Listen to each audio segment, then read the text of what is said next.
இறங்கிடுதே. கர்த்தரை துதித்து ஸ்தோத்தரித்தாள், பரிசுத்த ஸ்தலத்தில் நாம் கூடினாள். கர்த்தரை துதித்து ஸ்தோத்தரித்தாள், பரிசுத்த ஸ்தலத்தில் நாம் கூடினாள். அபிஷேகத்தால் நம்மை நிரப்பிடுவார், மகிமையினால் நம்மை மூடிடுவார். அபிஷேகத்தால் நம்மை நிரப்பிடுவார், மகிமையினால் நம்மை மூடிடுவார். பரலோகம் திறந்திடும் நேரம் தேவ மகிமை இறங்கிடுதே. பரலோகம் திறந்திடும் நேரம் தேவ மகிமை இறங்கிடுதே. கர்த்தர் நல்லவர், அவர் கிருபை என்றும் உள்ளதே. கர்த்தர் நல்லவர், அவர் கிருபை என்றும் உள்ளதே. கர்த்தர் நல்லவர், அவர் கிருபை என்றும் உள்ளதே.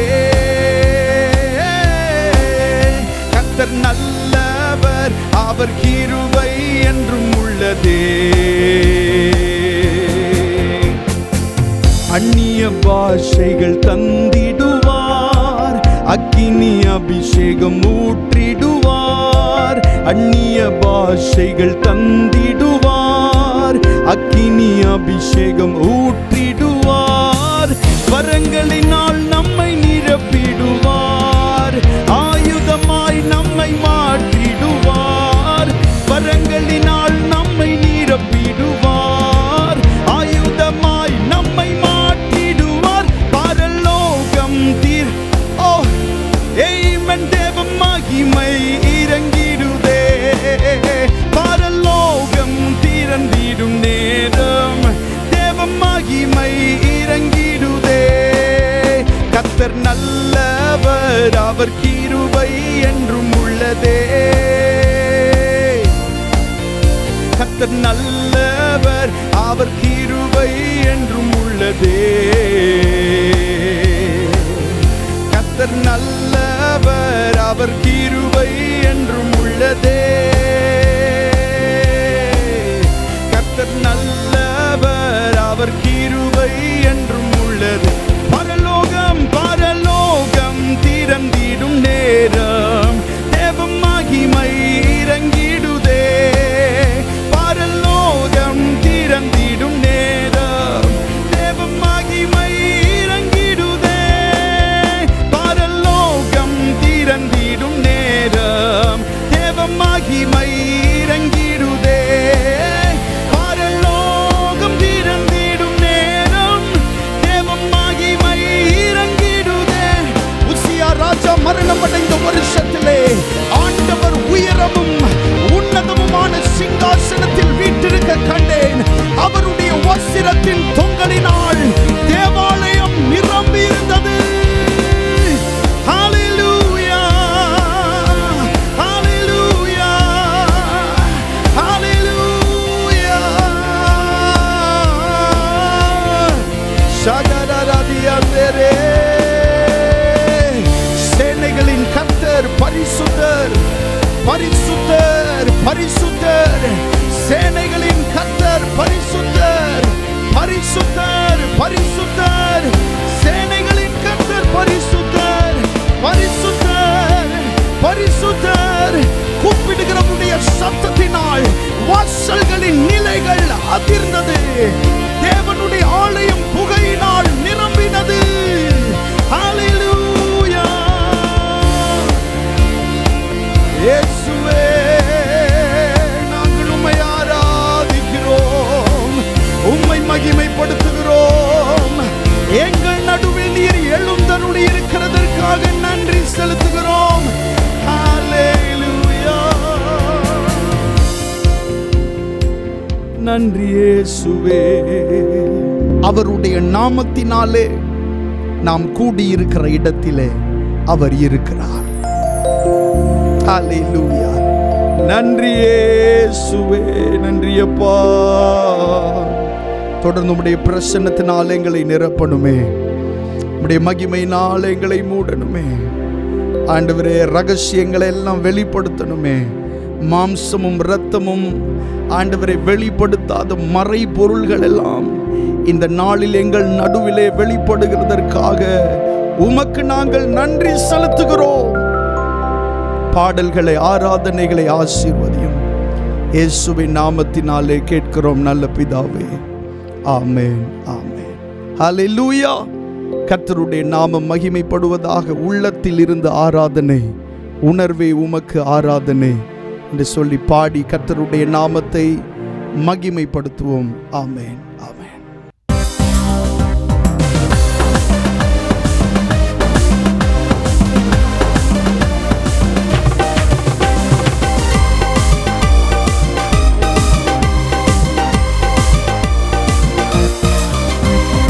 உள்ளத்தில் இருந்து ஆராதனை, உணர்வே உமக்கு ஆராதனை. உள்ளத்தில் இருந்து ஆராதனை, உணர்வே உமக்கு ஆராதனை. ஆராதனை, ஆராதனை உமக்கே, உமக்கே ஆராதனை. ஆராதனை, ஆராதனை உமக்கே, உமக்கே ஆராதனை. ஆராதனை, ஆராதனை உமக்கே, உமக்கே ஆராதனை. ஆராதனை, ஆராதனை உமக்கே, உமக்கே ஆராதனை. ஒருவராய் பெரிய காரியங்கள் செய்பவர், ஒருவராய் சாவாமை உள்ளவர் இவர். சேரக்கூடா ஒளிதனிலே வாசம் செய்பவர், சேராவின் தூதர் போற்றும் மிகவும் பெரியவர். ஒருவராய் பெரிய காரியங்கள் செய்பவர், ஒருவராய் சாவாமை உள்ளவர் இவர். சேரக்கூடா ஒளிதனிலே வாசம் செய்பவர், சேராவின் தூதர் போற்றும் மிகவும் பெரியவர். ஆராதனை, ஆராதனை உமக்கே, உமக்கே ஆராதனை. ஆராதனை, ஆராதனை உமக்கே, உமக்கே ஆராதனை. ஆராதனை, ஆராதனை உமக்கே, உமக்கே ஆராதனை.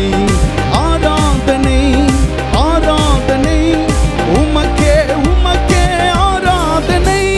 நேற்றும் இன்றும் நாளை என்றும் மாறிடாதவர், அண்டினோரை என்றும் அன்பை நேசிக்கின்றவர். அன்பை போல ஆழம் இந்த உலகில் உண்டோ? அன்பை எண்ணி பாடாத மனிதர் உண்டோ? நேற்றும் இன்றும் நாளை என்றும் மாறிடாதவர், அண்டினோரை என்றும் அன்பை நேசிக்கின்றவர். அன்பை போல ஆழம் இந்த உலகில் உண்டோ? அன்பை எண்ணி பாடாத மனிதர் உண்டோ? ஆராதனை, ஆராதனை உமக்கே, உமக்கே ஆராதனை. ஆராதனை, ஆராதனை உமக்கே, உமக்கே ஆராதனை. ஆராதனை, ஆராதனை உமக்கே, உமக்கே ஆராதனை. ஆராதனை, ஆராதனை உமக்கே, உமக்கே ஆராதனை.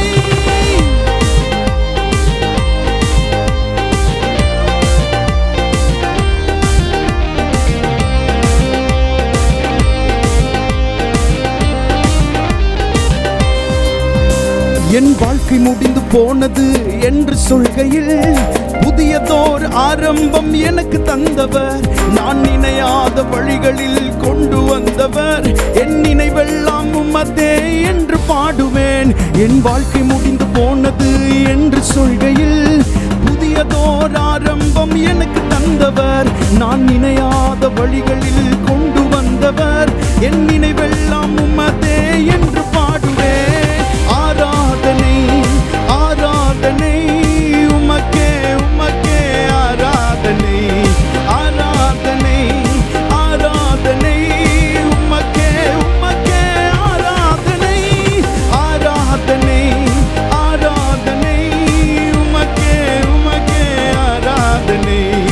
ஆராதனை, ஆராதனை உமக்கே, உமக்கே ஆராதனை. உள்ளத்தில் இருந்து ஆராதனை, உணர்வே உமக்கு ஆராதனை. உள்ளத்தில் இருந்து ஆராதனை, உணர்வே உமக்கு ஆராதனை ஆராதனை ஆராதனை உமக்கே உமக்கே ஆராதனை ஆராதனை ஆராதனை உமக்கே உமக்கே ஆராதனை ஆராதனை ஆராதனை உமக்கே உமக்கே ஆராதனை ஆராதனை ஆராதனை உமக்கே உமக்கே ஆராதனை.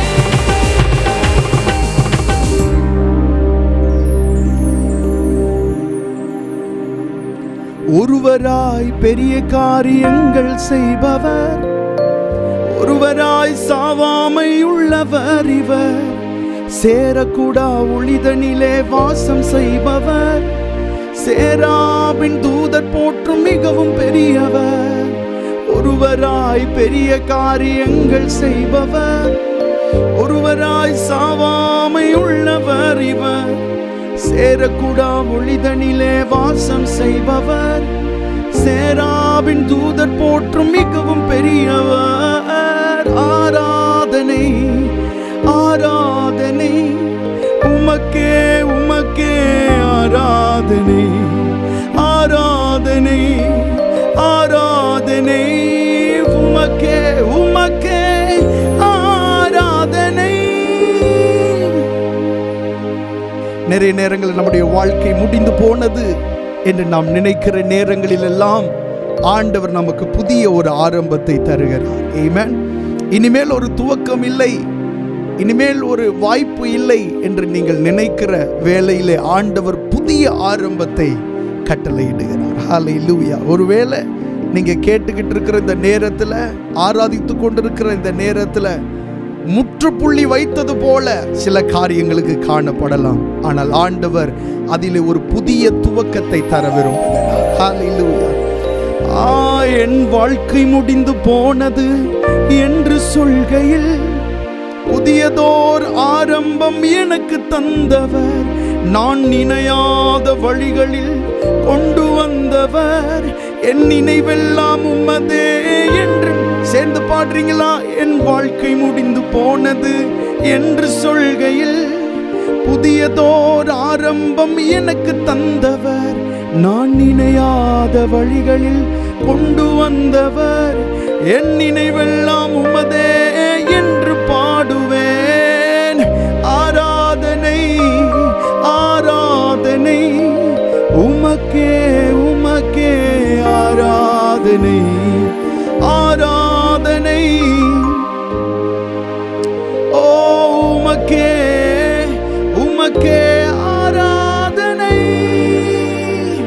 கரங்களை உயர்த்தி ஆண்டவரை மகிமைப்படுத்துவோம். ஹல்லேலூயா. எந்த முடிந்து போன சூழ்நிலை ஆனாலும் நாம் ஆராதிக்கிற தேவனால் ஒரு புதிய துவக்கத்தை தர முடியும். ஹல்லேலூயா. அவரால் புதியதோர் துவக்கத்தை தர முடியும். எந்த மருத்துவர்கள் உங்களுக்கு முற்றுப்புள்ளி வைத்தாலும், இனி நடக்காது என்று மனிதர்கள் சொன்னாலும், நாம் ஆராதிக்கிற தேவன் இல்லாதவைகளை இருக்கிறவைகளை போல் அவர் அழைக்கிறவர். நல்ல கரங்களை தட்டி ஆண்டவரை மகிமைப்படுத்துவோம். ஹல்லேலூயா. இன்னொரு பாடலை பாடி ஆண்டவருடைய நாமத்தை நாம் எல்லாரும் சேர்ந்து மகிமைப்படுத்துவோம். சோர்ந்து போகாதே மனமே, சோர்ந்து போகாதே, கண்டுன்னை அழைத்த தேவன் கைவிடுவாரோ என்று சொல்லி நாம் பாட போகிறோம். சில நேரங்களிலே நம்முடைய மனதிலே சோர்வுகள் வரலாம். அந்த சோர்வுகள் வரும் பொழுது அந்த பலவீனத்திலே நாம் இருக்க வேண்டும் என்கிற அவசியம் அல்ல. நம்மை அழைத்த ஒரு தேவன் உண்டு, நம்மை முன் குறித்த ஒரு தேவன் உண்டு. அவர் நம்மை அழைத்தவர், அவர் நம்மை கைவிடுகிறதில்லை.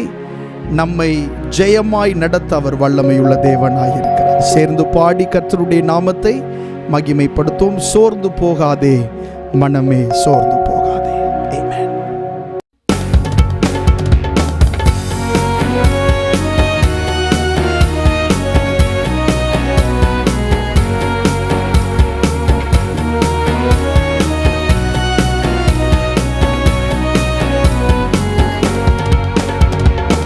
சோர்ந்து போகாதே மனமே, சோர்ந்து போகாதே, சோர்ந்து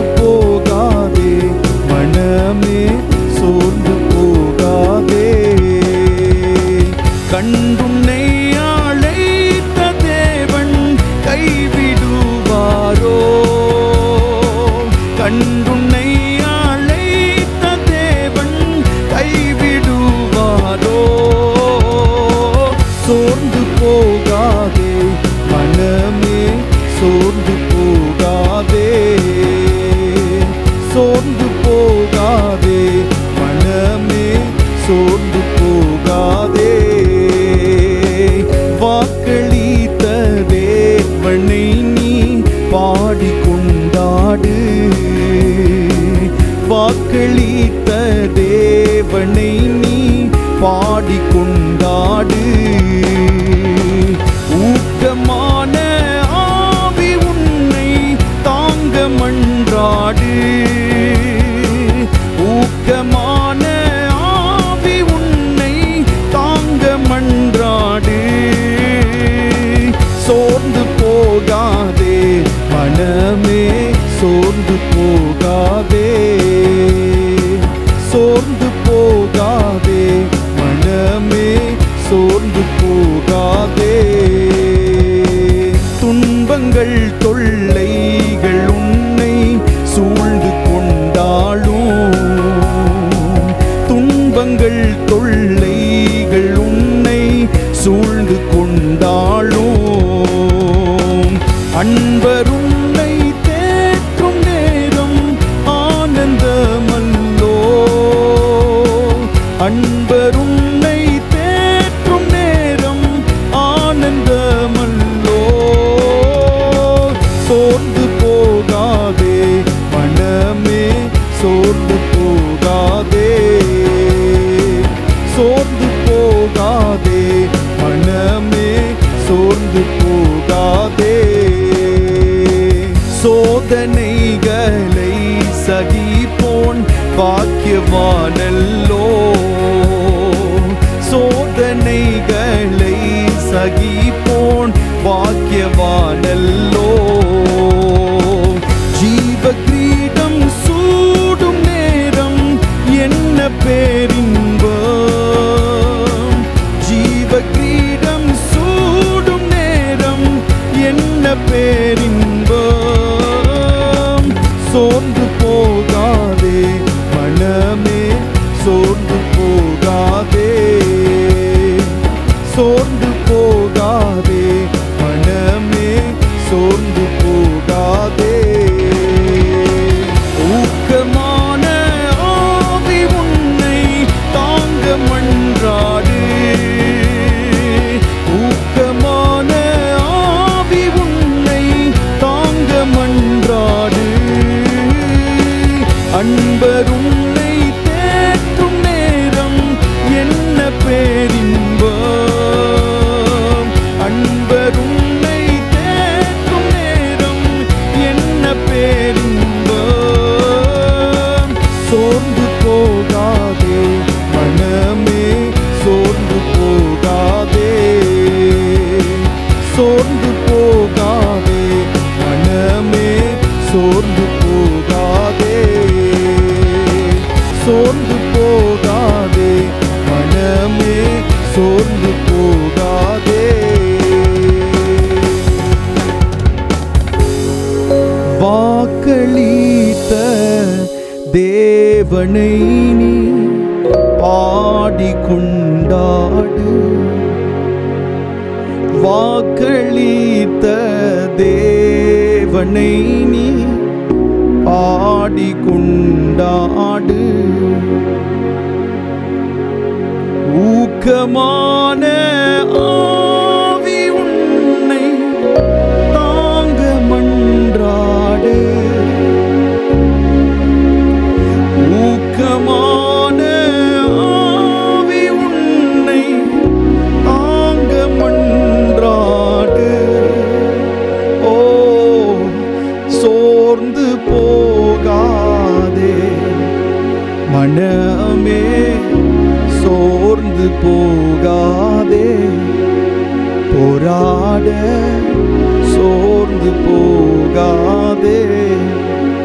இன்னொரு பாடலை பாடும். காலை நேரம் இன்ப ஜெப தியானமே, கருணை பொறுப்பாதும் காத்திருப்பேனே. அதிகாலையில் அறிவை உணர்த்தி அன்போடு இயேசு தினம் பேசுவார். பாடல் எல்லாரும் சேர்ந்து பாட போகிறோம். காலை நேரம் இன்ப ஜெப தியானமே, கருணை பொறுப்பாதும் காத்திருப்பேனே.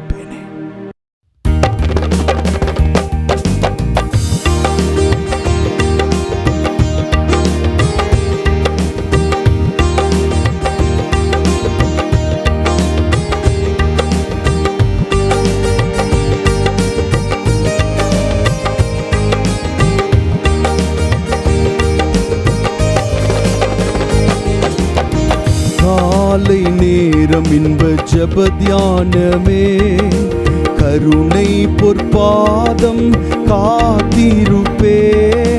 அதிகாலையில் அறிவை உணர்த்தி அன்போடு இயேசு தினம் பேசுவார்.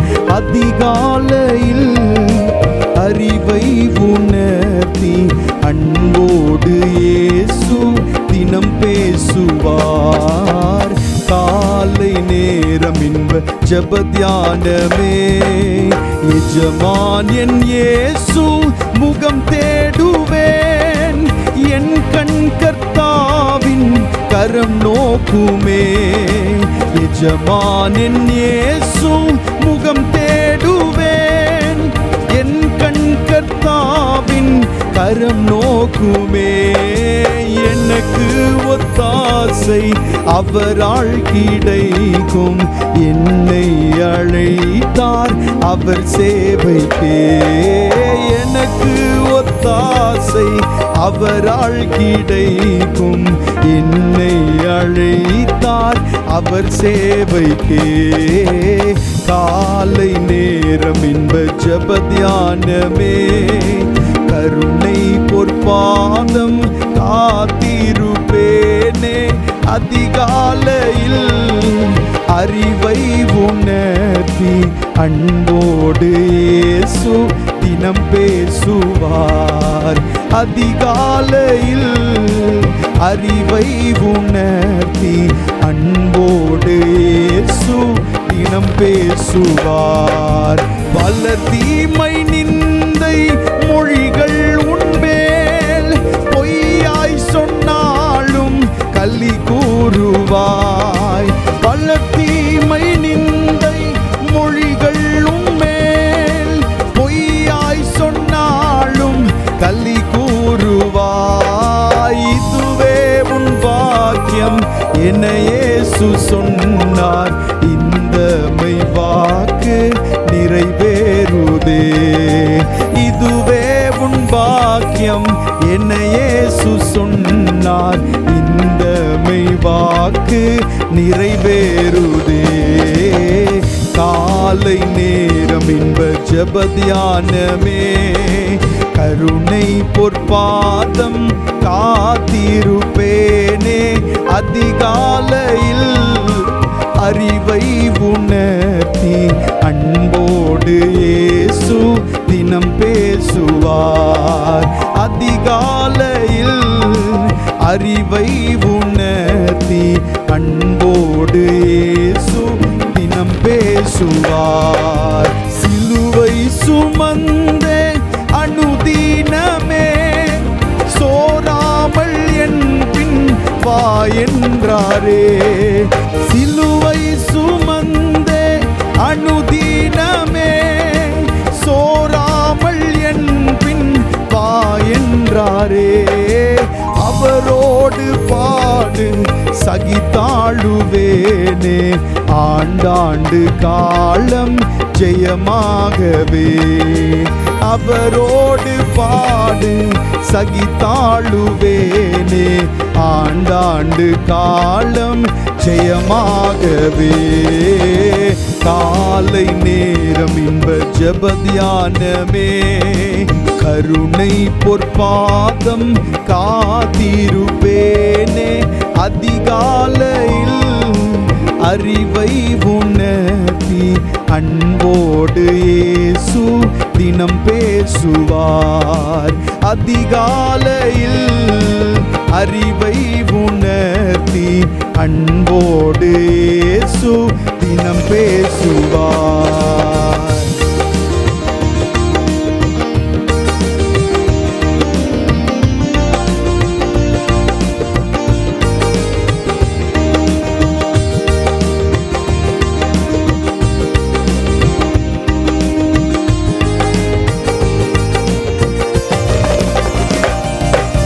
பருந்து புறா போல் சிறகடித்தேன். பாடி சென்றோர் நான் இலை பாருவேன். பருந்து புறா போல் சிறகடித்தேன். பாடி சென்றோர் நான் இலை வாசல் பரமசியோனே பூரித்து என்னை வரவேற்குமே. பரலோக வாசல் பரமசியோனே பூரித்து என்னை வரவேற்குமே. காலை நேரம் என்ப ஜபத்யானமே கருணை பொற்பாதம் காத்திருப்பேன். அதிகாலையில் அறிவை உணர்த்தி அன்போடு இயேசு தினம் பேசுவார். அதிகாலையில் அறிவை உணர்த்தி அன்போடு இயேசு பாடும் எஜமான் எஜமான் என்னேசு முகம் தேடுவேன்.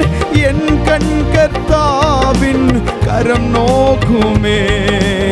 எஜமான் என்னேசு முகம் தேடுவேன்.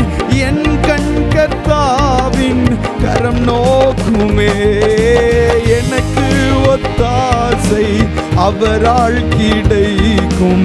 என்னை அழைத்தார் அவர் சேவைக்கு. ஓ எனக்கு ஒத்தாசை அவரால் கிடைக்கும். என்னை அழைத்தார் அவர் சேவைக்கே. காலை நேரம் என்ப ஜபத்யானமே கருணை பொற்பாதம் காத்திருப்பேன். அதிகாலையில் அறிவை உணர்த்தி அன்போடு இயேசு தினம் பேசுவார். அதிகாலையில் அறிவை உணர்த்தி அன்போடு இயேசு தினம் பேசுவார். காலை நேரம் என்ப ஜபத்யானமே.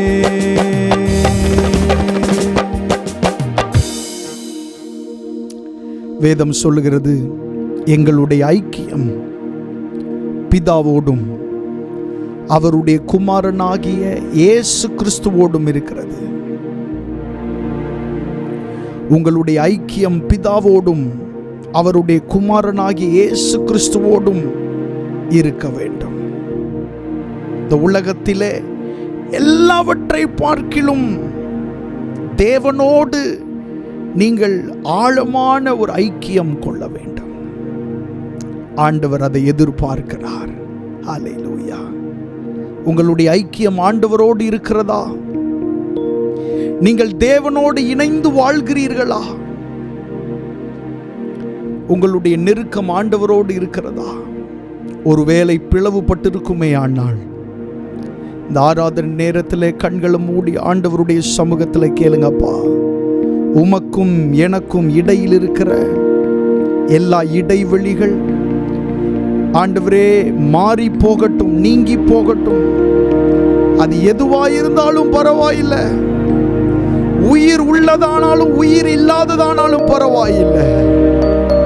ஆண்டவருடைய உறவுக்கு விரோதமாய், ஆண்டவருடைய உறவுக்கு ஆமென் தூரமாய் நம்மை கொண்டு போகிற எல்லா காரியங்களும் ஆண்டவரிடத்தில் சொல்லுங்க. ஆண்டவரே, அவைகளில் நின்று என்னை காப்பாற்றும், என்னை இழுத்துக் கொள்ளும். உமக்கு பின்னே ஓடி வருவோம், என்னை இழுத்துக் கொள்ளும். ஹல்லேலூயா. தொடர்ந்து நாம் ஆண்டவருடைய நாமத்தை மகிமைப்படுத்துவோம். அவர் உண்மையுள்ளவர். நன்றி இயேசுவே. அரசாளும் தெய்வம் அப்பாவும் பாதம் ஆர்வமாய் வந்திருக்கிறேன்.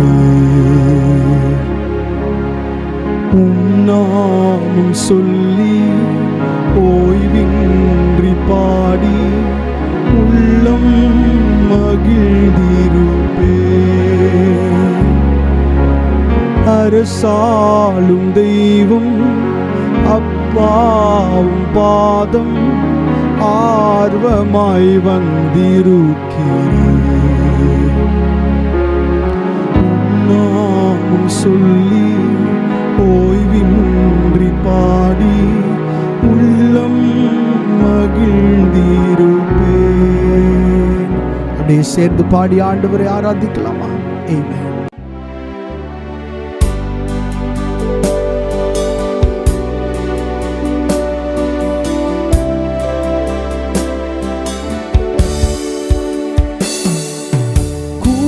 குரல் கேட்பவரே நன்றி நன்றி ஐயா. கூக்குரல் கேட்பவரே நன்றி நன்றி ஐயா. குறைகளை தீர்ப்பவரே நன்றி நன்றி ஐயா. என் குறைகளை தீர்ப்பவரே நன்றி நன்றி ஐயா. அதிகாலை நேரம் அப்பாவும் பாதம் ஆர்வமாய் வந்திருக்கிறேன். நாமம் சொல்லி ஓய்வின்றி பாடி உள்ளம் மகிழ்ந்திருப்பே.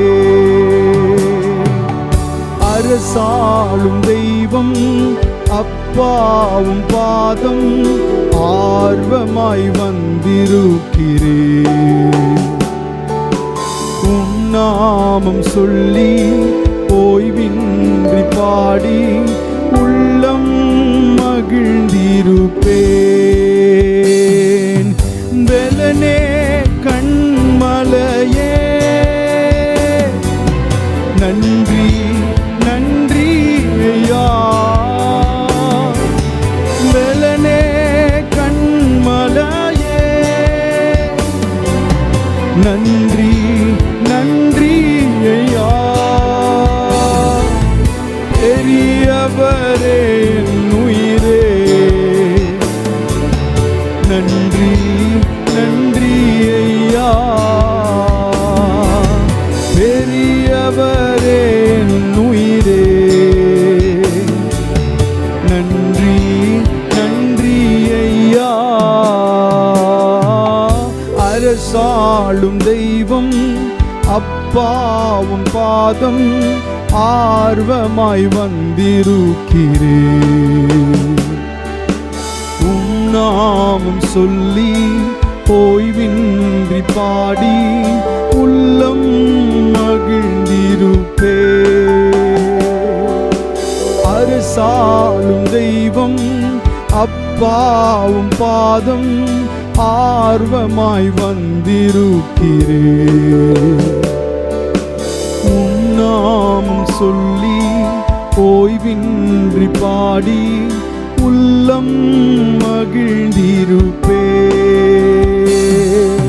நினைவெல்லாம் அறிபவரே நன்றி நன்றி ஐயா. நினைவெல்லாம் அறிபவரே நன்றி நன்றி ஐயா. நிம்மதி தருபவரே நன்றி நன்றி ஐயா. நிம்மதி தருபவரே நன்றி நன்றி ஐயா.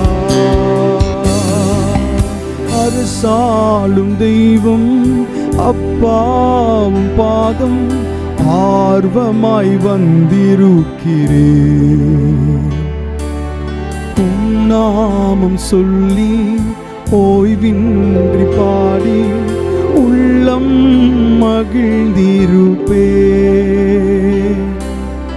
அரசாளும் தெய்வம் அப்பாவும் பாதம் ஆர்வமாய் வந்திருக்கிறேன். உன் நாமம் சொல்லி ஓய்வின்றி பாடி உள்ளம் மகிழ்ந்திருப்பே. பரிசுத்த ஆவியானவரே உமக்கு நாங்கள் நன்றி செலுத்துகிறோம் ஆண்டவரே. நீர் எவ்வளவு நல்லவர். உம்முடைய கிருபைகளுக்காக நன்றி செலுத்துகிறோம். உம்முடைய இரக்கங்களுக்காக நன்றி செலுத்துகிறோம். நீர் நடத்தி வந்த உம்முடைய வழிகளுக்காக நன்றி. பாதுகாத்த விதங்களுக்காக நன்றி. பரிசுத்த ஆவியானவரே, ஓ தேங்க்யூ அப்பா, நன்றி இயேசுவே. உம்முடைய பிரசன்னம் எங்கள் நடுவில் இருக்கிறதற்காய் நன்றி. நீர் எங்கள் நடுவில் அசைவாடி கொண்டிருக்கிறதற்காக நன்றி. உம்முடைய மகிமை ஆண்டவரே, ஸ்தோத்திரம் ஆண்டவரே, ஆராதிக்கிற எங்கள் மேல் நிழலிட்டு கொண்டிருக்கிறதற்காக நன்றி. அந்த மேகத்திலிருந்து நீர் எங்களோடு பேசுகிறதற்காக நன்றி. ரபா சந்ததர மஹந்த கனவரா, பரிசுத்த ஆவியானவரே நன்றி இயேசுவே. உம்மை நாங்கள் ஆராதிக்கிறோம். உமக்கு நாங்கள் மகிமை செலுத்துகிறோம். ஆராதனையின் மீதியான பகுதிகளை நீர் ஆசீர்வதியும். இயேசுவின் நாமத்தில் கேட்கிறோம் நல்ல பிதாவே, ஆமென்.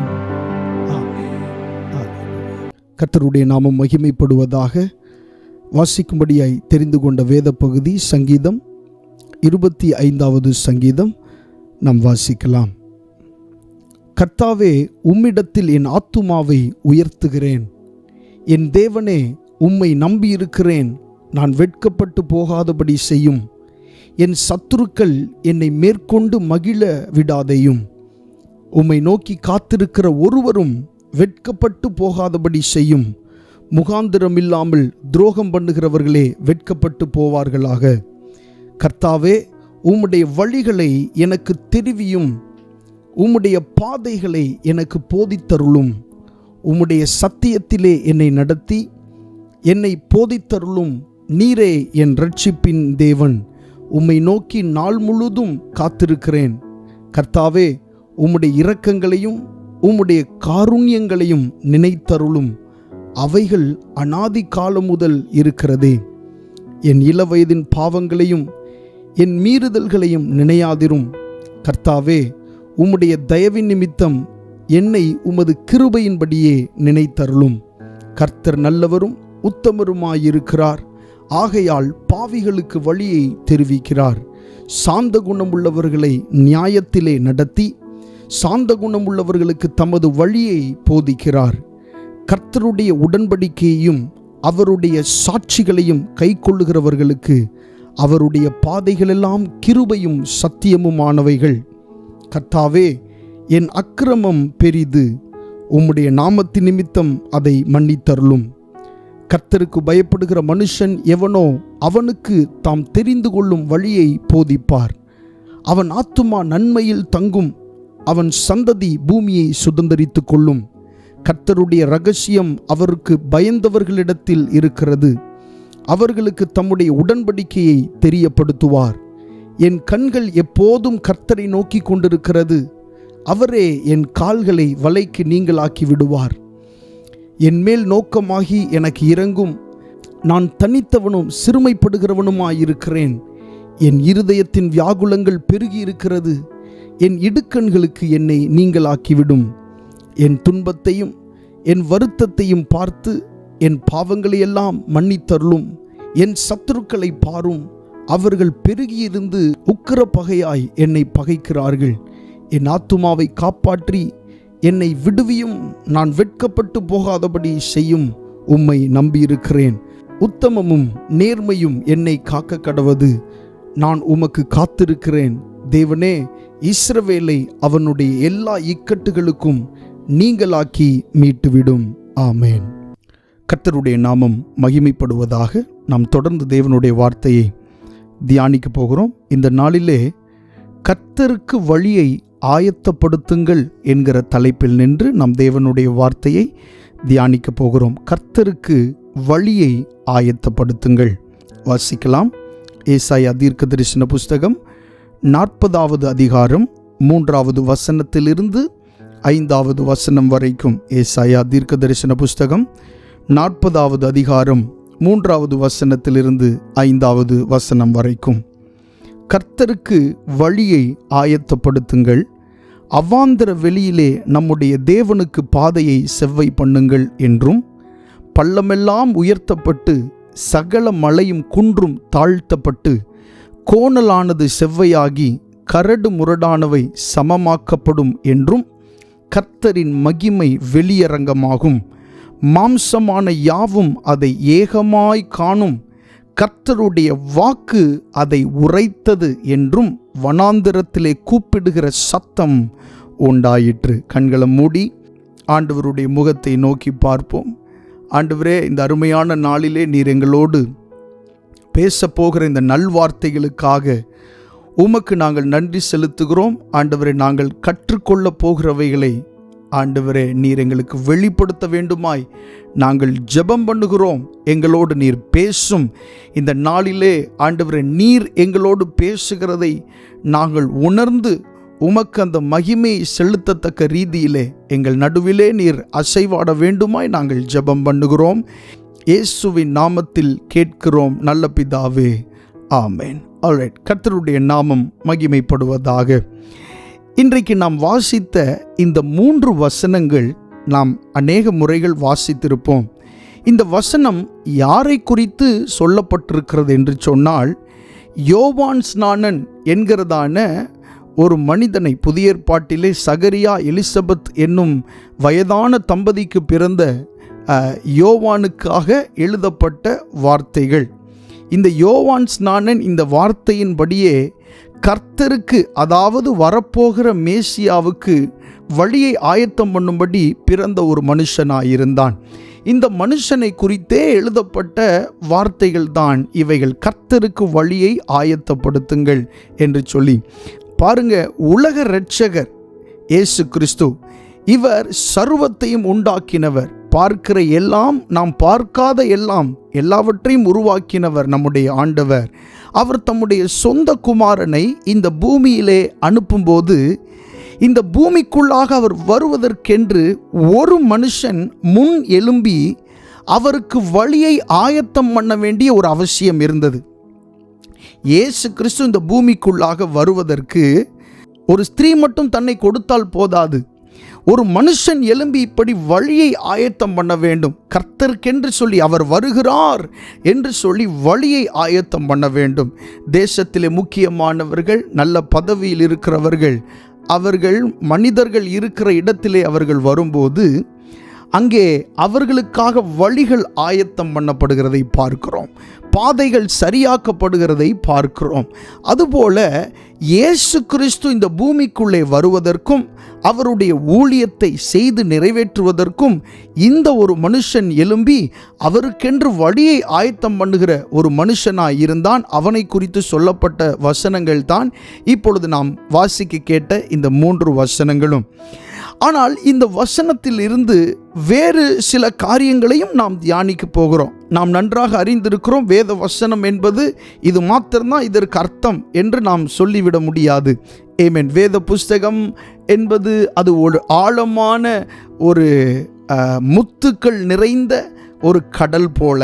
நீங்கள் அதிலே ஆழம் செல்ல செல்ல ஆவியானவர் உங்களை நடத்த நடத்த அநேக காரியங்களை ஒரு வார்த்தையிலிருந்து, ஏனென்றால் அது ஜீவனுள்ள வசனம் அல்லவா, ஒரே ஒரு வார்த்தையிலிருந்து கூட ஆழமான காரியங்களை நீங்களும் நானும் கற்றுக்கொள்ள முடியும் என்பதிலே எந்த சந்தேகமும் இல்லை. ஸோ இன்றைக்கு நாம் பார்க்கிற அந்த வார்த்தையை பாருங்க. கர்த்தருக்கு வழியை ஆயத்தப்படுத்துங்கள். ஆண்டவருக்கு நாம் வழியை ஆயத்தப்படுத்த வேண்டும். இப்போ உங்களுக்கு ஒரு கேள்வி வரலாம். என்ன கேள்வின்னு சொன்னால், யோவான் வந்தார், வழியை ஆயத்தம் பண்ணினார், இயேசு கிறிஸ்து வந்தாச்சு, இனி எந்த வழியை நான் ஆயத்தம் பண்ண வேண்டும் என்று நீங்கள் நினைக்கலாம். உங்களுக்கு அப்படிப்பட்ட கேள்விகள் இப்போ வரலாம். இப்போ எந்த பார்வையில் இந்த வார்த்தையை நாம் கேட்க போகிறோம் என்று சொன்னால், நம்முடைய வாழ்க்கையிலே ஒரு சில பகுதிகளுக்குள்ள ஆண்டவரை நம்ம இன்னும் அலோ பண்ணவே இல்லை.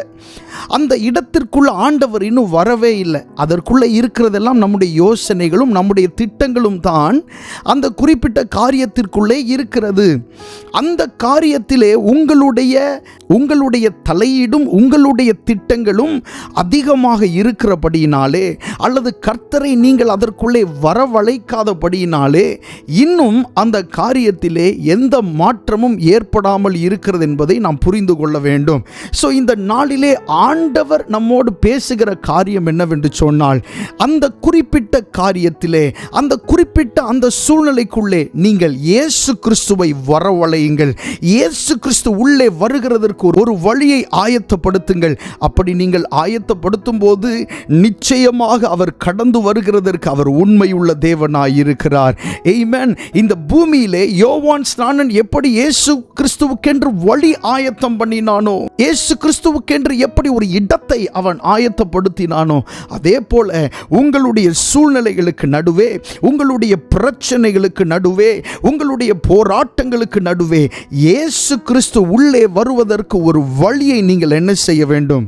ஆயத்தம் பண்ண வேண்டும். குடும்பத்தில் பிரச்சனை, சமாதானம் இல்லை, ஒரே போராட்ட களமாக குடும்பம் இருக்கிறது. எல்லாரும் அவர்கள் ஒவ்வொரு திசையில் இருக்கிறார்கள். ஒவ்வொருத்தருக்கும் எது நினைவாய் இருக்கிறதோ அதை செய்து கொண்டிருக்கிறார்கள் என்று சொல்லி குடும்பத்திற்குள்ளே அப்படி குழப்பம் இருக்குமே. ஆனால் உங்களுடைய குடும்பத்திற்குள்ளே நீங்கள் இயேசுவை வரவழைக்க வேண்டும். ஹல்லேலூயா, ஆமென். ஒருவேளை உங்களுடைய பிஸ்னஸில் அப்படிப்பட்ட பிரச்சனை இருக்கலாம், பண பற்றாக்குறைகள் உங்களுக்கு என்ன செய்யலாம்? இருக்கலாம். அதற்குள்ளே நீங்கள் யாரை வரவழைக்க வேண்டும்? இயேசு கிறிஸ்துவை வரவழைக்க வேண்டும். வரவழைக்கிறது மாத்திரமல்ல, அவருக்கு வருகிறதற்கான வழியை நீங்கள் தானே ஆயத்தம் பண்ணி கொடுக்க வேண்டும். அப்படி நீங்க ஆயத்தம் பண்ணி கொடுக்கும்போது அவர் வருகிறதற்கு உண்மையுள்ள தேவனாய் இருக்கிறார். கர்த்தருடைய நாமம் மகிமைப்படுவதாக. இங்கே சொல்லப்பட்டிருக்கிற இந்த வசனத்தை பாருங்க. கர்த்தருக்கு வழியை என்ன செய்யுங்க? ஆயத்தப்படுத்துங்கள். கர்த்தருக்கு முதலாவது சொல்லப்பட்டிருக்கு. கர்த்தருக்கு. நம்முடைய யோசனைகள் நிறைய இருக்கும், நம்முடைய திட்டங்கள் நிறைய இருக்கும். அல்லது யாராவது ஒருவர் கூட நம்முடைய வீட்டில் வந்து ஆலோசனைகள் சொல்லியிருப்பாங்க, அல்லது உங்களிடத்தில் ஆலோசனைகள் சொல்லியிருப்பாங்க. அவங்களுடைய ஆலோசனைகள்லாம் முதன்மையாக இருக்கும். ஆனால் யாருடைய ஆலோசனை இருக்காது? கர்த்தருடைய ஆலோசனை இருக்காது. வேதத்தில் ஒரு வசனம் அப்படி சொல்லப்பட்டிருக்கிறது. என்னை அல்லாமல் அவர்கள் ஆலோசனை பண்ணி அப்படின்னு ஒரு வசனம் இருக்கிறது வேதத்தில்.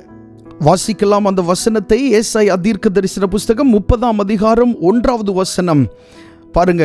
பாவத்தோடே பாவத்தை கூட்டும்படி என்னை அல்லாமல் ஆலோசனை பண்ணி என் ஆவியை அல்லாமல் தங்களை மூடிக்கொள்ள பார்க்கிறவர்களும் அப்படின்னு அந்த வசனம் போகிறது. ஆனால் நமக்கு தேவையான அந்த வார்த்தையை மட்டும் எடுத்துக்கொள்ளலாம். என்னை அல்லாமல் ஆலோசனை பண்ணி, நம்முடைய ஆண்டவர் நாம் அவரிடத்தில் ஆலோசனை கேட்க வேண்டும் என்று என்ன செய்கிறார்? விரும்புகிறார். அவரிடத்தில் நாம் யோசனை கேட்க வேண்டும், ஆலோசனைகளை பெற்றுக்கொள்ள வேண்டும் என்று ஆண்டவர் நம்மை குறித்து விரும்புகிறார். ஏனென்றால் நம்முடைய ஆண்டவர் யார்? நம்மை அழைத்தவர், நம்மை தெரிந்து கொண்டவர், நம்முடைய பாவங்களை மன்னித்தவர், நம்முடைய சாபங்களை மாற்றினவர், நமக்கு புது ஜீவன் தந்தவர். இன்றைக்கு நாம் இருக்கிறது அவரால் இருக்கிறோம். அதை நாம் நன்கு அறிந்திருக்கிறோம் அல்லவா? அப்போ எல்லாம் நமக்கு செய்திருக்கிறார். ஆனால் நாம் அவரிடத்தில் என்ன கேட்கிறதில்லை? ஆலோசனை கேட்கிறதில்லை. வேதத்தில் வாசித்து பாருங்க, சொல்லப்பட்டிருக்கிறது அவர் ஆலோசனை கர்த்தர் என்று சொல்லப்பட்டிருக்கிறது. அது மட்டுமா? நான் உனக்கு போதித்து நீ நடக்க வேண்டிய வழியை உனக்கு காட்டுவேன், உன்மேல் என் கண்ணை வைத்து உனக்கு என்ன சொல்லுவேன்? ஆலோசனை சொல்லுவேன் என்று ஆண்டவர் சொல்லி இருக்கிறார். அப்போ ஆலோசனைகள் யாரிடத்திலிருந்து வருகிறது? தேவனிடத்திலிருந்து வருகிறது. அவரிடத்தில் ஆலோசனைகளை நாம் பெற்றுக்கொள்ள வேண்டும் என்று கர்த்தர் நம்மிடத்தில் என்ன செய்கிறார்? எதிர்பார்க்கிறார். கர்த்தருடைய நாமம் மகிமைப்படுவதாக. அப்படி இருக்கும்போது நாம் எந்த காரியத்தை துவங்கினாலும், நாம் எந்த காரியத்தை செய்தாலும் கர்த்தருக்கு நாம் என்ன செய்ய வேண்டும்? முதல் இடம் கொடுக்கிறவர்களாய் இருக்க வேண்டும். நீங்கள் செய்கிற காரியங்களில் கர்த்தர் இருக்கிறாரா அப்படின்னு இந்த பிரசங்க நேரத்தில் கொஞ்சம் நீங்கள் யோசித்து பாருங்கள். நான் செய்து கொண்டிருக்கிற இந்த காரியத்திலே, அது ஒரு வேலையாக இருக்கலாம், அல்லது ஒரு புதிய முயற்சியாக இருக்கலாம், அல்லது ஒரு ஊழியமாகவே இருக்கலாம். அதில் கர்த்தர் இருக்கிறாரா? கர்த்தருடைய இடைப்பாடு அதில் இருக்கிறதா என்று சொல்லி நாம் என்ன செய்ய வேண்டும்? யோசித்து பார்க்க வேண்டும். ஏனென்றால் வேதம் சொல்லுகிறது, என்னை அல்லாமல் உங்களால் ஒன்றும் செய்ய கூடாது. ஆண்டவர் இல்லாம நம்மால் ஒன்றும் செய்யக்கூடாது. இப்பொழுது கர்த்தர் உங்களுடைய சூழ்நிலைக்குள்ளே, உங்களுடைய இயலாய்மைக்குள்ளே, உங்களுடைய முடியாத அந்த காரியம் இருக்கிறது, அதற்குள்ளே கர்த்தர் இருப்பார் என்று சொன்னால், மற்ற காரியத்திற்கும் ஆண்டவர் இருந்து செயல்படுகிற காரியத்திற்கும் ஒரு பெருத்த ஒரு வித்தியாசம் என்ன செய்கிறது? இருக்கிறது என்பதை நாம் அறிந்து கொள்ள வேண்டும். அதனால் தான் வேதம் சொல்லுகிறது, கர்த்தருக்கு வழியை என்ன செய்யுங்க? ஆயத்தப்படுத்துங்க. இந்த நாளில் ஆண்டவர் உங்களோடு இடைப்படுகிற அந்த காரியம் அதுதான். கர்த்தருக்கு ஒரு வழியை என்ன செய்யுங்க, ஆயத்தப்படுத்துங்க. உங்களுடைய வீட்டுக்குள்ள கர்த்தர் வரட்டும், உங்கள் பிஸ்னஸுக்குள்ள கர்த்தர் வரட்டும். நீங்கள் யோசிச்சுக்கிட்டு இருக்கிறீங்களா அந்த காரியத்துக்குள்ள கர்த்தர் என்ன செய்யட்டும், வரட்டும். அவர் வந்து உங்களுக்கு ஆலோசனை சொல்லட்டும், அவர் வந்து உங்களை நிரப்பட்டும், அவர் வந்து உங்களுடைய கோணலான காரியங்களை எல்லாம் என்ன செய்யட்டும், செவ்வையாக்கட்டும். அதனால கர்த்தருக்கு நீங்கள் வழியை ஆயத்தப்படுத்த வேண்டும். நிறைய நேரங்களில் நம்முடைய சூழ்நிலைகள் நடுவே கர்த்தர் வர முடியாததற்கு காரணம் என்ன தெரியுமா? நம்முடைய சுய யோசனைகளும் சுய புத்தியின் மேல் நாம் சார்ந்திருக்கிறதும் தான் ஆண்டவர் நம்முடைய சூழ்நிலைகளுக்குள்ள வர முடியாமல் இருக்கிறதற்கான காரணம். எனக்கு இது தெரியும், நான் இதை செய்து விடுவேன், இதை இப்படியும் செய்யலாம், எங்கோ யாரோ அனுபவத்திலே உங்களுக்கு சொல்லி இருப்பார்கள், அது உங்களுடைய மனதில் இருக்கும். அதை வைத்து நீங்கள் என்ன செய்து கொண்டிருப்பீங்க, காரியங்களை செய்து கொண்டிருப்பீர்கள். ஆனால் கர்த்தர் துவங்கினது அல்ல, கர்த்தர் செயல்படுகிறது அல்ல, அது கர்த்தருடைய யோசனை அல்ல. ஆனால் நீங்களாக அதை என்ன செய்து கொண்டிருப்பீர்கள், செய்து கொண்டிருப்பீர்கள். அப்படிப்பட்ட சூழ்நிலையில் உங்களுடைய மாம்சீகம், உங்களுடைய தலையிடுதல் அதிகமாக இருக்கிறதுனால தான் கர்த்தர் வர முடியாமல் என்ன செய்கிறது இருக்கிறது. ஆண்டவர் வந்து முதன்மையாக இருப்பாரே ஆனால், ஆண்டவர் ஒரு காரியத்தில் முன்னிலையில் இருப்பாரே ஆனால், அவருக்கு நீங்கள் கொடுக்க வேண்டிய கனத்தை நீங்கள் அவருக்கு கொடுப்பீர்களே ஆனால், சகலத்தையும் அவர் சரியாய் செய்து முடித்து உங்களையும் மகிழ்ச்சியாக்க அவர் உண்மையுள்ள தேவனாய் இருக்கிறார். எத்தனை பேர் விசுவாசிக்கிறோம்? ஆமென். கர்த்தர் நல்லவர். ஸோ கர்த்தர் உங்களுடைய சூழ்நிலைகள் நடுவே வருகிறதற்கு நீங்கள் வழியை ஆயத்தப்படுத்த வேண்டும். இப்போ நம்ம தொடர்ந்து தியானிக்க போகிறோம், எப்படியெல்லாம் ஆண்டவரை நம்முடைய சூழ்நிலைகளின் நடுவே நாம் வரவழைக்க முடியும். இப்போ நம்ம தியானிக்க போகிறோம், எப்படியெல்லாம் நம்முடைய சூழ்நிலைகளின் நடுவே கர்த்தரை வரவழைக்க முடியும். நீங்கள் நினைக்கலாம், சில நேரம் நான் ஜெபம் பண்ணுறேனே ஆனாலும் எந்த மாற்றமும் இல்லையே அப்படின்னு நீங்கள் நினைக்கலாம். ஆண்டவர் உங்களுடைய சூழ்நிலைகளுக்குள்ளே வருகிறதற்கு முதலாவது நீங்கள் என்ன செய்யணும்னா, உங்களை நீங்கள் தாழ்த்த வேண்டும். உங்களை நீங்கள் தாழ்த்தி ஆண்டவருடைய சமூகத்தில், ஆண்டவரே நீர் வந்து இந்த காரியத்தை செய்யணும்னு சொல்லி ஆண்டவருடைய சமூகத்திலே நம்மை நாம் தாழ்த்த வேண்டும். தாழ்மை உள்ளவர்களுக்கு ஆண்டவர் கிருபை அளிக்கிறார். ஸோ நம்மை தாழ்த்தும் போது அந்த காரியத்திற்குள்ளே ஆண்டவர் கடந்து வருகிறார். அந்த காரியம் எவ்வளவு கொடிய சூழ்நிலையில் இருந்தாலும், இதற்கப்புறம் இதில் எந்த மாற்றத்தையும் உலகத்தில் யாராலையும் கொண்டு வர முடியாது என்று சொல்லுகிற ஒரு பெரிய கஷ்டமான காரியமாக இருந்தால் கூட ஆண்டவர் உள்ள வந்தார்னா எல்லாம் சரியாகும். ஹல்லேலூயா. ஆண்டவர் உள்ள வந்தார்னா சில புதுமையான காரியங்கள் நடக்கும். இயேசு கிறிஸ்து இந்த பூமியில் வர்றதுக்கு முன்பாக பிசாசு பிடித்தவர்கள் இருக்க தான் செஞ்சாங்க. ஆனால் இயேசு கிறிஸ்து இந்த பூமியில் வந்த பிறகு பிசாசு பிடித்தவர்களுக்குள்ளே இருந்த அந்த பிசாசை அவர் துரத்தி மனிதர்களை தனியாக பிரித்தார். பிசாசுகளை என்ன செய்தார், துரத்தினார். அதற்கு முன்புள்ள காலங்கள் எல்லாம் பிசாசு பிடித்தால் அவர்களை என்ன செய்திருப்பார்கள் கொஞ்சம் யோசிச்சு பாருங்க. ஒருவேளை அவங்கள போட்டு ரூம்ல அடைச்சிருக்கலாம். நிறைய பேர் இயேசு கிறிஸ்துவினுடைய ஊழியத்தில் சுகமானவங்க பிசாசு பிடித்தவர்கள் தான். அதுக்கு முன்பாகவும் அது இருக்க தான் செஞ்சிச்சு. அதனுடைய ரூபம் வியாதியின் ரூபமாக அல்லது படுத்த படுக்கை என்கிற ரூபமாக, இப்படி பல ரூபத்தில் பிசாசுகள் வெளிப்பட்டு கொண்டு தான் இருந்தது. ஆனால் நமக்கு இன்றும் ஆச்சரியமாக இருக்கிறது, இயேசு கிறிஸ்து வருகிறதுக்கு முன்பாக பல ஆயிரம் வருஷங்கள் ஜனங்கள் எப்படியெல்லாம் அவதிப்பட்டிருப்பார்கள் என்று நம்மால் என்ன செய்ய முடியவில்லை, யோசித்து பார்க்க முடியவில்லை. அந்த அளவுக்கு ஜனங்கள் கஷ்டப்பட்டு கொண்டிருந்தார்கள். ஆனால் இயேசு கிறிஸ்து பூமியில் வந்த பிறகு, அவருக்கு ஒரு மனிதன் வழியை ஆயத்தம் பண்ணின பிறகு என்ன செய்யப்பட்டது, அவனுக்குள்ள இருக்கிற பிசாசுகளை ஆண்டவர் துரத்தி அந்த மனிதனை சௌக்கியமாக்குகிறதை பார்க்கிறோம். ஸோ இயேசு ஒரு சூழ்நிலைக்குள்ளே வருவாரே ஆனால், உங்களுடைய குடும்பத்திலே இயேசு வருவாரே ஆனால், உங்களுடைய வேலை ஸ்தலத்திலே இயேசு வருவாரே ஆனால், நாம் ஆராதிக்கிற தேவன் நீங்கள் செய்து கொண்டிருக்கிற அந்த சிறிய அந்த காரியத்திலே, அந்த முயற்சிக்குள்ளே அவர் வருவாரே ஆனால், அந்த காரியத்திலே சில புதுமைகளை அவரால் செய்ய முடியும். நீங்கள் அறியாததை அவரால் செய்ய முடியும். நீங்கள் யோசித்து பார்த்திராததை அவரால் செய்ய முடியும். ஏனென்று சொன்னால் இவர் உலக இரட்சகர். இவரால் செய்யக்கூடாத அதிசயமான காரியம் ஒன்றுமே இல்லை. ஓங்கிய புயத்தினாலும் நீட்டப்பட்ட அவருடைய கரத்தினாலும் ஆமென் இஸ்ரவேல் ஜனங்களை எகிப்திலிருந்து அழைத்து வந்த தெய்வம் இவர். இருப்பு காலவாயாகிய எகிப்திலிருந்து தம்முடைய ஜனங்களை அவர் அழைத்து வந்தார். அவருக்கு நீங்க என்னதான் செய்யணும்? வழியை ஆயத்தம் படுத்தணும். அவர் வருகிறதற்கு ஒரு வழி ஆயத்தப்படுத்த வேண்டும். ஆமென். இவ்வளவு செய்கிற ஆண்டவர் இந்த பூமிக்குள்ள வர முடியாதா? வர முடியும். ஆனால் வழியை ஆயத்தம் பண்ணாதான். ஒருவன் வந்து சொல்லணும், இவர் தான் உலகத்தின் பாவத்தை சுமந்து தீர்க்கிற ஆட்டுக்குட்டின்னு சொல்லி வழியை ஆயத்தம் பண்ணாதான் அவர் கிரியை என்ன செய்ய முடியும். நம்முடைய ஆண்டவர் ரொம்ப ஜென்யூனானவர். பாருங்க, ரொம்ப ஜென்யூனானவர். நீங்கள் கூப்பிட்டாதான் என்ன செய்வார்? வருவார். நான் கூப்பிட்ட நாளில் எனக்கு மறு உத்தரவு அருளினீர், என் ஆத்துமாவில் பலன் தந்து என்னை தைரியப்படுத்தினீர். எப்போ? நான் கூப்பிட்ட நாளில்.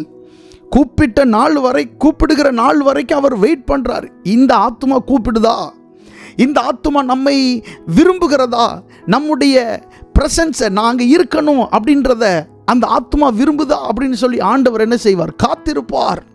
ஸோ ஆண்டவரை நாம் வருந்தி நாம் அவரை அழைக்க வேண்டும். நம்முடைய சூழ்நிலைகளின் நடுவே அவரை நாம் வருந்தி அழைக்கும் போது அவர் நமக்குள்ளே, நம்முடைய சூழ்நிலைகளுக்குள்ளே, நம்முடைய பிரச்சனைகளுக்குள்ளே, நம்முடைய குடும்பத்திற்குள்ளே, நம்முடைய தொழில்களுக்குள்ளே அவர் என்ன செய்கிறார்? இறங்கி வருகிறார். கர்த்தருடைய நாமம் மகிமைப்படுவதாக. 2 முக்கியமான காரியங்கள் அவரை நம்முடைய சூழ்நிலைகளுக்குள்ளாக அழைக்கிறதற்கு 2 முக்கியமான காரியங்களை நாம் பார்க்க போகிறோம். வேதத்தில் நிறைய காரியங்கள் இருந்தாலும் நம்முடைய நேரம் அனுசரித்து 2 முக்கியமான காரியங்கள். ஆண்டவர் உங்களுடைய சூழ்நிலைகளுக்குள்ள வருகிறதற்கு நீங்க என்ன செய்யணும்? அது எவ்வளவு பெரிய போராட்டமாக இருந்தாலும், எவ்வளவு பெரிய பிரச்சனையாக இருந்தாலும், இனி வாய்ப்பே இல்லை என்று நீங்கள் நினைத்து கொண்டிருந்தாலும், அவரை நீங்கள் உள்ளே அழைக்கிற நேரத்திலே, அவருக்கு நீங்கள் பாதையை ஆயத்தப்படுத்துகிற நேரத்திலே நிச்சயமாக வந்து நம்மை விடுவிக்க அவர் போதுமானவர். வாசிக்கலாம். முதலாவது விஷயம் வாசிக்கலாம். யாத்திராகமம் 20வது அதிகாரம் 24வது வசனம். யாத்திராகமம் 20வது அதிகாரம் 24வது வசனம் வாசிக்கலாம். மண்ணினாலே பலிபீடத்தை எனக்கு உண்டாக்கி அதின்மேல் உன் ஆடுகளையும் உன் மாடுகளையும் சர்வாங்க தகன பலியாகவும் சமாதான பலியாகவும் செலுத்துவாயாக. நான் என் நாமத்தை பிரஸ்தாபப்படுத்தும் எந்த ஸ்தானத்திலும் உன்னிடத்தில் வந்து உன்னை ஆசீர்வதிப்பேன். இந்த கடைசி பகுதியை மட்டும் மறுபடி வாசிக்கலாம். நான் என் நாமத்தை பிரஸ்தாபப்படுத்தும் எந்த ஸ்தானத்திலும் உன்னிடத்தில் வந்து உன்னை ஆசீர்வதிப்பேன். முதலாவதாக, பொதுவாகவே இந்த வசனம் கிறிஸ்தவர்களிடையே, தேவ பிள்ளைகளிடையே தவறாக புரியப்படுகிற ஒரு வசனமாக இருக்கிறது.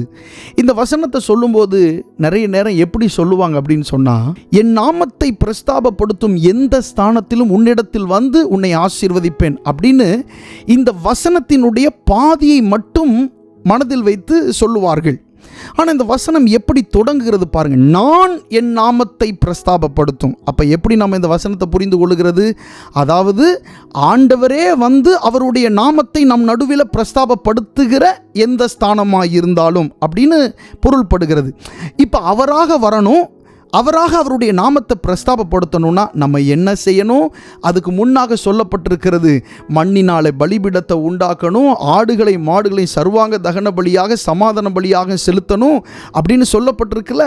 இந்த பலி செலுத்துகிற முறைமைகள் இப்போ நமக்கு இல்லை. அதற்கு பதிலாக துதி பலியை நம்ம என்ன செய்கிறோம்?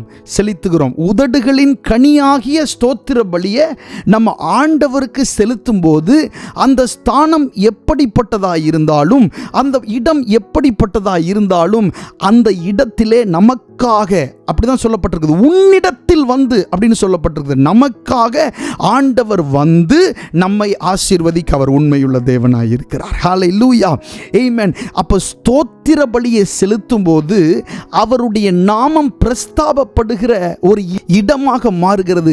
அப்ப பார்க்கிறோம், நான் என் நாமத்தை பிரஸ்தாபப்படுத்தும். இப்ப ஆண்டவரை எழுந்தருளுகிற இடமாய் உங்களுடைய வீடு மாறி இருக்கிறது, உங்களுடைய தொழில் ஸ்தலம் மாறி இருக்கிறது, உங்களுடைய வியாதியின் படுக்கை மாறி இருக்கிறது. அந்த இடத்திலே நீங்கள் பிரஸ்தாபப்படுத்துகிற, துதி செலுத்துகிற, ஆண்டவரை மகிமைப்படுத்துகிற அந்த இடத்திலே ஆண்டவர் உங்களிடத்திற்கு இறங்கி வந்து உங்களை ஆண்டவர் என்ன செய்கிறார்?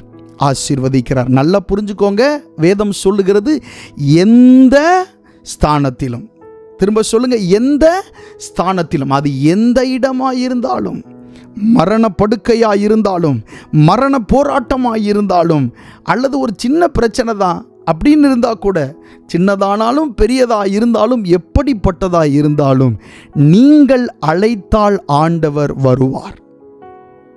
நீங்கள் அவருக்கு வழியை ஆயத்தப்படுத்தி கொடுக்கணும். அது உங்களுடைய வேலை. அழைக்கிறதோட மாத்திரமல்ல, ஸ்தோத்திரத்தின் மூலமாக அவருக்கு என்ன அமைக்கணும்? ஒரு பாதையை அமைக்கணும், ஒரு வழியை அவருக்கு நீங்கள் உண்டாக்கணும்.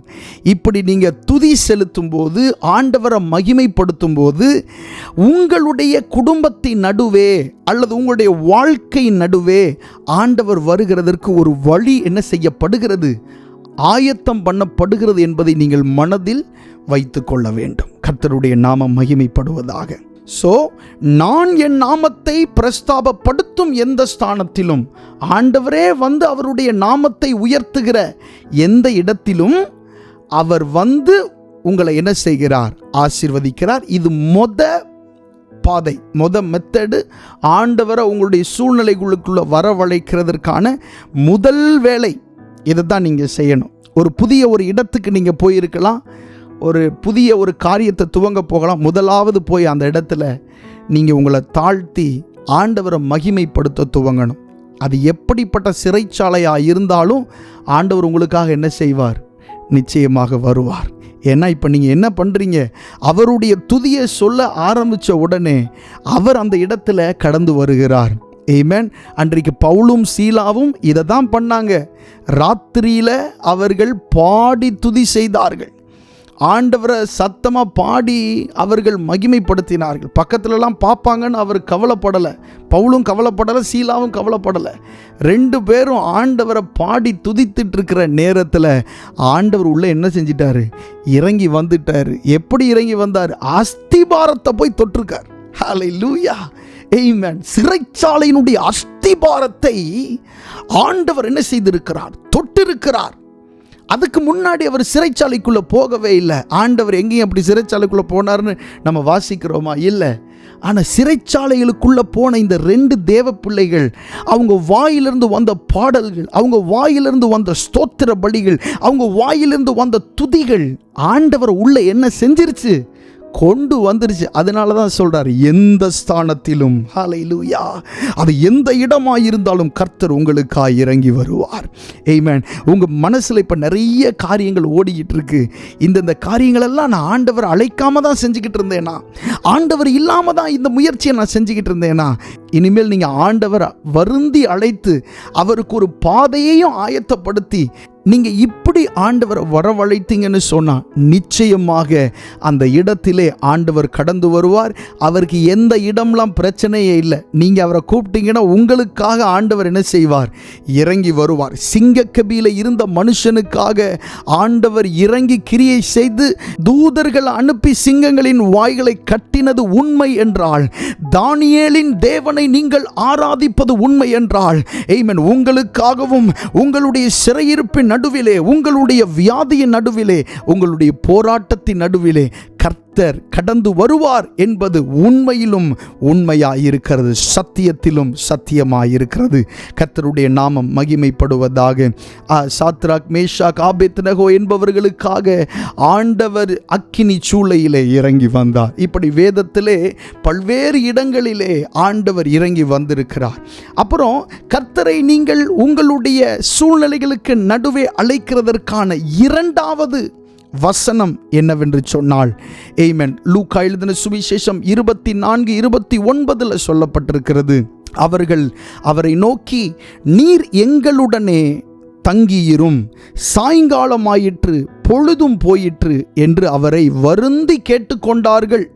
அப்பொழுது அவர் அவர்களுடனே தங்கும்படி உள்ளே போனார். இயேசு கிறிஸ்து எம்மாவூர் சீடர்களோடு அவர் நடந்து சென்ற போது நடந்த உரையாடல் தான் இந்த வார்த்தை. எம்மாவூர் சீடர்களோடு இயேசு கிறிஸ்து நடந்து சென்றார். அவர்களால் உணர முடியலை இது இயேசு கிறிஸ்து என்று சொல்லி அவர்களோடு நடந்து சென்றார். அவர்களோடு உரையாடி கொண்டே ஆமென் அவர்கள் 3 பேரும் நடந்து சென்றார்கள். ஒரு சூழ்நிலையிலே அவர் அப்புறம் போகிறவரை போல காண்பித்தார். அப்பொழுது இந்த சீஷர்கள் அவரை வருந்தி கேட்டுக்கொண்டார்கள். எங்களோடு வந்து தங்கி இருக்க வேண்டும் என்று சொல்லி இயேசு கிறிஸ்துவின் இடத்திலே வருந்தி அவர்கள் கேட்டுக்கொண்டார்கள். அவர்கள் வருந்தி கேட்டுக்கொண்டபடியினாலே ஆண்டவர் அவர்களோடு போய் தங்கி இருந்ததையும் அவருடைய கண்களை திறந்ததையும் நாம் வேதத்தில் என்ன செய்கிறோம்? வாசிக்கிறோம். பாருங்க, இந்த சீஷர்கள் இயேசு கிறிஸ்துவை வருந்தி அழைக்கும் போது அவர்களிடத்தில் அவர் இப்படி சொல்லலை, எனக்கு வேற வேலை இருக்கு அப்படின்னு சொல்லலை, நான் போய் நாளை வருகிறேன்னு சொல்லலை. கூப்பிட்ட உடனே என்ன செய்துட்டாரு? வந்துட்டார். வருந்தி அழைத்த உடனே, பேச்சுக்கு கூப்பிடல, வருந்தி அழைத்த உடனே அவர்களோடு அவர் என்ன செய்தார்? போய் அங்கே அற்புதத்தை செய்தார். அதுபோல உங்களுடைய வாழ்க்கையிலே நீங்கள் இப்படி வருந்தி அழைக்க வேண்டும். முதலாவது பார்த்தோம், ஆண்டவரை நல்லா துதிக்கணும், ஸ்தோத்திரம் பண்ணணும், ஆண்டவரை மகிமைப்படுத்தணும். அப்படி மகிமைப்படுத்துகிற அவருடைய நாமத்தை உயர்த்துகிற அந்த இடத்துல ஆண்டவர் எழுந்தருளி அவராகவே அவருடைய நாமத்தை பிரஸ்தாபப்படுத்தி அந்த இடத்துல வந்து உங்களை என்ன செய்கிறார்? ஆசீர்வதிக்கிறார்னு பார்த்தோம். இரண்டாவது, ஆண்டவரை எப்படி நீங்கள் உங்களுடைய சூழ்நிலைகள் நடுவே அழைக்கிறது, ஆமென், அவருக்கு எப்படி பாதைகளை ஆயத்தமாக்குகிறது அப்படின்னு சொன்னா நீங்க அவரை வருந்தி அழைக்கணும். ஏசப்பாவை வருந்தி அழைக்கணும். வருந்தி அழைக்கும் போது சில நேரங்கள் நம்முடைய கண்கள் கலங்கி நமக்கு கண்ணீர் வந்துவிடும். அவரை நாம் வருந்தி அவரை அழைக்க வேண்டும். அவரை நாம் வருந்தி அழைக்க வேண்டும். ஆமென். அவர் வந்தார்னா போதும், உங்கள் சூழ்நிலைகள் மாறிடும். அவர் வந்தார்னா போதும், பல வருஷமாய் நீங்கள் பட்டு கொண்டிருக்கிற அந்த உபத்திரவம் மாறிடும். அவர் உள்ளே வந்தால் போதும், ஆமென், சமாதானம் இல்லாத வீடு சமாதானமாக துவங்கும். இயேசு வரணும், அதுக்கு வழியை ஆயத்தம் பண்ணுகிற அந்த ரகசியத்தை தான் இன்னைக்கு உங்கள்கிட்ட ஆண்டவர் பேசி கொண்டிருக்கிறார். அது எதுவாக இருந்தாலும், ஒரு வாகனத்தில் நீங்கள் போகிற ஒரு பிரயாணமாக இருந்தால் கூட அந்த பிரயாணத்தில் இயேசு இருக்கணும். ஹல்லேலூயா. அந்த பிரயாணத்தில் கர்த்தர் இருக்கணும். அவர் இருந்தார்னா உங்களுக்காக செயல்படுவார். அவர்தான செங்கடலை திறந்தது. ஆமென். திரளான தம்முடைய தூதர்களோடு, ஆயிரமான தம்முடைய தூதர்களோடு கர்த்தர் செங்கடலுக்குள்ள என்ன செய்தார்? நடந்து போனார் அப்படின்னு சொல்லி தீர்க்க தரிசன புஸ்தகத்தில் நம்ம வாசிக்கிறோம். மோசே அதை பற்றி எழுதும்போது கர்த்தர் நடந்து போனார்னு அவர் எழுதலை. அந்த இடத்துல ஆண்டவர் அதை விளக்கமாக சொல்லலை. ஆனால் தீர்க்க தரிசன புஸ்தகத்தில் நம்ம வாசிக்கும் போது ஆமென், கர்த்தர் அந்த செங்கடலுக்கு நடுவே கோபத்தோடு அவர் நடந்து போயிருக்கிறார். அவர் நடந்து போனதுனால தான் அங்கே ஒரு பாதை உண்டாச்சு. அவர் முன் சென்றதுனால தான் அங்க ஒரு வழி திறக்கப்பட்டதை நம்ம பார்க்கிறோம். சோ உங்களுடைய சூழ்நிலைக்கு நடுவே கர்த்தர் வருகிறதற்கான, கர்த்தர் பிரவேசிக்கிறதற்கான ஒரு வழியை நீங்க ஆயத்தப்படுத்திட்டீங்க அப்படின்னு சொன்னா அதுக்கப்புறம் ஆண்டவர் நிச்சயமாக அங்க என்ன செய்வார்? வருவார். ஒவ்வொரு நாளும் உங்களுடைய வேலை ஸ்தலத்திலே நீங்கள் கர்த்தருக்கு வழியை ஆயத்தப்படுத்தி இருக்கிறீர்களா என்பதை நீங்கள் யோசிக்கணும். பிரயாணங்களிலே கர்த்தருக்கு வழி ஆயத்தம் பண்ணப்பட்டிருக்கிறதா என்று நீங்கள் யோசிக்க வேண்டும். அப்படி நீங்கள் யோசித்து அவருக்கு நீங்கள் வழியை ஆயத்தம் பண்ணும்போது உங்களோடு வந்து உங்களோடு உறவாட, உங்களோடு பேச, உங்களோடு பழக, உங்களுடைய பிரச்சனைகளை மாற்ற, சமாதானத்தை அருள, மகிழ்ச்சியை அருள அவர் போதுமான தேவனாய் இருக்கிறார். கரங்களை உயர்த்தி கர்த்தரை ஸ்தோத்திரம் பண்ணுவோம். ஆமென். கர்த்தர் நல்லவர். சோ அடுத்ததாக நாம் பார்க்க போகிறோம், அப்படி ஆண்டவர் அழைக்கப்பட்டு வந்தால் என்ன நடக்கும்? இப்போ கர்த்தர் உள்ள வருகிறதற்கான ஒரு வழியை ஆயத்தம் பண்ணிட்டீங்க. அப்படி கர்த்தர் உள்ள வந்த உடனே என்ன நடக்கும் அப்படின்னு சொல்லி திரும்ப நம்ம வாசித்த அதே வசனத்தை மறுபடி வாசிக்க போகிறோம். ஏசாயா 40ஆம் அதிகாரம் 4, 5 அந்த 2 வசனங்களை வாசிக்கலாம். ஏசாயா 40ஆம் அதிகாரம் 4, 5 2 வசனங்கள் வாசிக்கலாமா? பள்ளமெல்லாம் உயர்த்தப்பட்டு சகல மலையும் குன்றும் தாழ்த்தப்பட்டு கோணலானது செவ்வையாகி கரடு முரடானவை சமமாக்கப்படும் என்றும் கர்த்தரின் மகிமை வெளியரங்கமாகும், மாம்சமான யாவும் அதை ஏகமாய் காணும், கர்த்தரின் வாக்கு அதை உரைத்தது என்றும் வனாந்திரத்திலே கூப்பிடுகிற சத்தம் உண்டாயிற்று. ஆண்டவரை நீங்கள் வருந்தி அழைத்திருக்கிறீர்கள். அவர் வருகிறதற்கான ஒரு பாதையை நீங்கள் ஆயத்தம் பண்ணி கொடுத்து விட்டீர்கள். இப்ப அவர் உள்ள வந்துட்டாரு. இப்போ வந்ததுக்கு அப்புறம் நாம் சாதாரணமான மனிதர்கள், அப்பிரயோஜனமான மனிதர்கள். இப்போ நம்முடைய அந்த காரியத்தில் நாம் செய்து கொண்டிருக்கிற அல்லது நாம் அனுபவித்து கொண்டிருக்கிற அந்த காரியத்தில் ஆண்டவர் உள்ளே வந்து விட்டார். இப்போ வந்ததுக்கு அப்புறம் நம்மை போல் அவர் எல்லாவற்றையும் பார்த்து கொண்டு இருக்க மாட்டார். நம்மை போல எல்லாவற்றையும் அவர் சகித்து கொண்டு இருக்க மாட்டார். அவர் வந்துட்டார்னா என்ன நடக்கும் அப்படின்னா, பள்ளங்கள் எல்லாம் உயர்த்தப்படும். பள்ளங்கள் எல்லாம் என்ன செய்யும்? உயர்த்தப்படும். இயேசு கிறிஸ்து உங்கள் சூழ்நிலைக்குள்ளே வந்தார்னா முதலாவது இப்படி இருக்கிற தாழ்வான காரியங்கள் எல்லாம் உயர்த்தப்படும். தாழ்வான அனுபவங்கள் எல்லாம் மேலே வரும். சரீர சுகத்தில் ரொம்ப தாழ்வு நிலைக்கு நீங்கள் போயிருக்கலாம். பணம் சம்பந்தப்பட்ட அந்த ஃபினான்ஷியல் பிளெஸ்ஸிங்கில் ரொம்ப கீழே தாழ்வு நிலைக்கு நீங்கள் போயிருக்கலாம். அல்லது ஒரு சில காரியங்களை நீங்கள் ரொம்ப ஒரு தாழ்வான பாதையை மட்டும்தான் நீங்கள் பார்த்து கொண்டிருப்பீங்க. அப்படிப்பட்ட பள்ளங்கள் எல்லாம் என்ன செய்யப்படுமாம்? பள்ளங்கள் எல்லாம் உயர்த்தப்படும். அது மட்டுமா? அடுத்தது சொல்லப்பட்டிருக்கிறது, சகல மலையும் குன்றுகளும் தாழ்த்தப்படும். இயேசு கிறிஸ்து உங்களுடைய சூழ்நிலைக்குள்ளே வந்தால் இரண்டாவது என்ன நடக்கும்? சகல மலையும் குன்றும் தாழ்த்தப்படும். இதை நல்லா இந்த வார்த்தைகளை நீங்கள் கவனித்து பாருங்க. இயேசு கிறிஸ்து உங்களுடைய சூழ்நிலைக்குள்ளே கடந்து வந்தால் நீங்கள் முன் செல்லக்கூடாமல் உங்களை தடுத்து நிறுத்துகிற அந்த மலைகள் எல்லாம் அவைகள் தாழ்த்தப்பட்டு போகும். எரிகோ கோட்டை இஸ்ரவேல் ஜனங்களுக்கு முன்பாக நின்றது. இந்த எரிகோ கோட்டையை வீழ்த்துகிறதற்கு முன்பாக 7 நாட்கள் சுற்றி வருவதற்கு முன்பாக கர்த்தருடைய தூதனானவர் யோசுவாவுக்கு தரிசனமாகி பேசுகிறதை நாம் வேதத்திலே பார்க்கிறோம். இப்படி கர்த்தர் அந்த அடைக்கப்பட்ட சூழ்நிலைக்குள்ளே வந்தவுடனே யோசுவாவுக்கு ஆண்டவர் ஆலோசனை தருகிறார். அவனுக்கு ஆலோசனை தந்த பின்பு சொல்லப்பட்ட அந்த ஆலோசனையை தேவனுடைய பிள்ளைகளோடு, இஸ்ரவேல் ஜனங்களோடு இந்த யோசுவா சொல்லுகிறான். இந்த ஆலோசனையை பெற்ற இந்த ஜனங்கள் பெற்ற ஆலோசனையை அப்பியாசப்படுத்துகிறார்கள். 7 நாட்களும் சுற்றி வருகிறார்கள். 7வது நாட்கள் 7 முறை சுற்றி வருகிறார்கள். அப்புறம் ஆர்ப்பரிக்கிறார்கள். ஆர்ப்பரித்த பொழுது மலையாக நின்று கொண்டிருந்த இந்த எரிகோ கோட்டை 7 ரதங்கள் ஒன்றாய் பயணிக்கக்கூடிய அளவிற்கு இருக்கிற இந்த எரிகோ கோட்டை, நிறைய வீடுகளும் மாளிகைகளும் அமைக்கப்பட்டிருந்த இந்த எரிகோ கோட்டை அவர்களுடைய கண்களுக்கு முன்பாகவே தரைமட்டமாய் விழுந்து போனது. இன்றைக்கும் தேடி கண்டுபிடிக்க முடியலை. உங்களுக்கு தெரியுமா? இன்றைக்கு நீங்கள் போய் அதே இடத்திலே தேடினாலும் எரிகோ கோட்டை இருந்ததற்கான சான்று ஒரு துளியும் இல்லை. ஏன்? ஆண்டவர் ஒரு காரியத்தை இப்படி செய்தால் அது அவ்வளவு தான். அதற்கப்புறமாக தேடியும் அதை நம்ம என்ன செய்ய முடியாது? கண்டுபிடிக்க முடியாது. அந்த அளவிலே ஆண்டவர் எரிகோ கோட்டையை தகர்ந்து விழச் செய்தார். ஏன்? அதற்குள்ளே ஆண்டவர் வந்து விட்டார். கர்த்தருடைய ஆலோசனை அங்கே இருக்கிறது. கர்த்தருடைய ஆலோசனை யோசுவாவுக்கு வெளிப்படுகிறது. அதைத்தான் தேவ பிள்ளைகளுக்கு சொல்லுகிறார். பாருங்க, இப்படி ஆண்டவர் உங்கள் சூழ்நிலைகளுக்குள்ளே வந்தால் இப்படி ஆலோசனை உங்களுக்கு கொடுப்பார். இப்படி ஆலோசனை கொடுக்கும்போது இவ்வளவு நாட்கள் உங்களுக்கு எதிரே மலையாக இருந்த காரியங்கள் எல்லாம் தாழ்த்தப்படும். குன்றுகள் தாழ்த்தப்படும். சில நேரம் சின்ன விஷயமா தான் இருக்கும், ஆனால் அதை கூட மேற்கொள்ள முடியாமல் கஷ்டப்பட்டுட்டு இருப்பீங்க. ஏன்னா ஆண்டவர் உள்ள இல்லை, அதனால தான். ஆனால் ஆண்டவர் உள்ள வரும்போது மலைகளும் குன்றுகளும் என்ன செய்யும்? தாழ்த்தப்படும். அடுத்ததாக ரொம்ப முக்கியமானது, கோணலானது செவ்வையாகும். கோணலானது என்னாகும்? செவ்வையாகும்.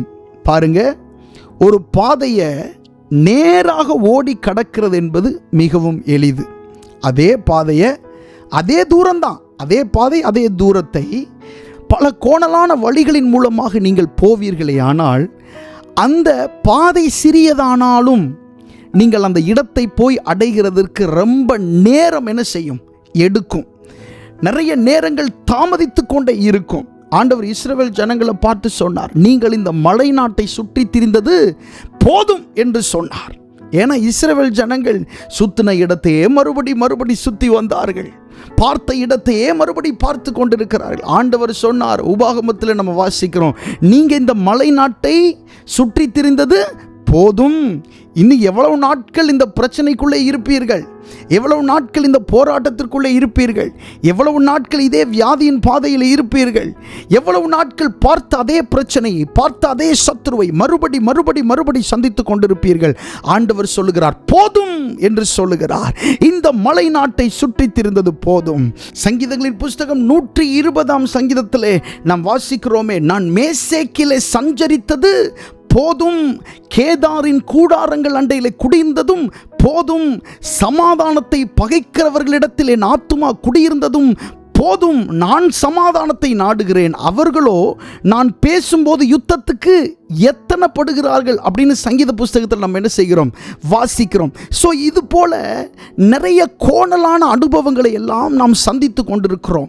இந்த கோணல் எல்லாம் செவ்வையாக்கப்படும். யார் வந்தா?